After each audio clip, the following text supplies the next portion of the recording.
Kunnamkulam custody മർദ്ദനത്തിൽ പ്രതികളായ പോലീസുകാരെ സർവീസിൽ നിന്ന് പിരിച്ചുവിടണമെന്നാവശ്യപ്പെട്ട് നിയമസഭാ കവാടത്തിന് മുന്നിൽ എംഎൽഎമാരായ സനീഷ് കുമാർ ജോസഫും കെ.എം. അഷ്റഫും സത്യാഗ്രഹം തുടങ്ങി.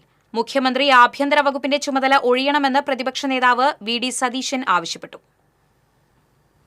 പോലീസ് അതിക്രമങ്ങൾക്കെതിരായ പ്രതിപക്ഷത്തിന്റെ അടിയന്തര പ്രമേയത്തിൽ 2.5 മണിക്കൂറാണ് നിയമസഭയിൽ ചർച്ച നടന്നത്. ചർച്ചയ്ക്ക് മുഖ്യമന്ത്രി പിണറായി വിജയൻ മറുപടി പറഞ്ഞു. തനിക്ക് മർദ്ദനമേറ്റത് സ്റ്റാലിന്റെ റഷ്യയിലല്ല, നെഹ്റുവിന്റെ ഇന്ത്യയിലായിരുന്നുവെന്ന് മുഖ്യമന്ത്രി ഓർമ്മപ്പെടുത്തി.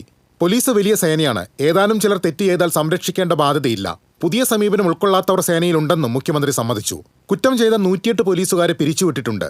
രാജ്യത്തെ മികച്ച സേനയാണ് കേരള പോലീസ്. ഒരു സംഭവം ചൂണ്ടിക്കാണിച്ച് സേനയാകെ മോശമാണെന്ന് പറയാൻ കഴിയില്ല.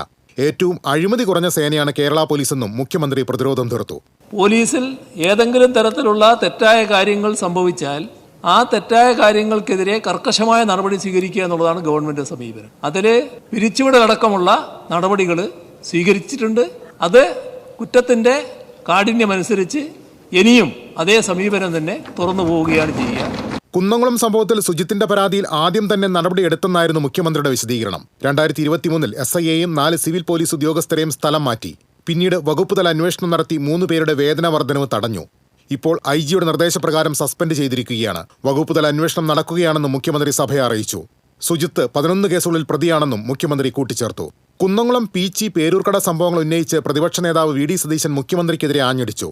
മുഖ്യമന്ത്രി സ്റ്റാലിൻ ചമയാൻ ശ്രമിച്ചാൽ നേരിടും. ഇത് ജനാധിപത്യ കേരളമാണ്. എല്ലാ വൃത്തികേടുകൾക്കും പോലീസ് കൂട്ടുനിൽക്കുന്നു. ഏരിയ സെക്രട്ടറിയെയും ജില്ലാ സെക്രട്ടറിയെയും പോലീസിന് പേടിയാണെന്നും വി.ഡി. സതീശൻ കുറ്റപ്പെടുത്തി. കുന്നംകുളം കേസിൽ ആ ഉത്തരവാദികളായ ഉദ്യോഗസ്ഥന്മാരെ സർവീസിൽ വെച്ചുകൊണ്ടിരിക്കുന്നു. ഒരു കുഞ്ഞിനോട് ഇത്രയും ക്രൂരമായി ചെയ്ത അവരെ സർവീസിൽ വെച്ചുകൊണ്ടിരിക്കരുത്.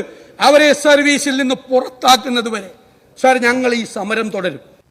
News desk TCV.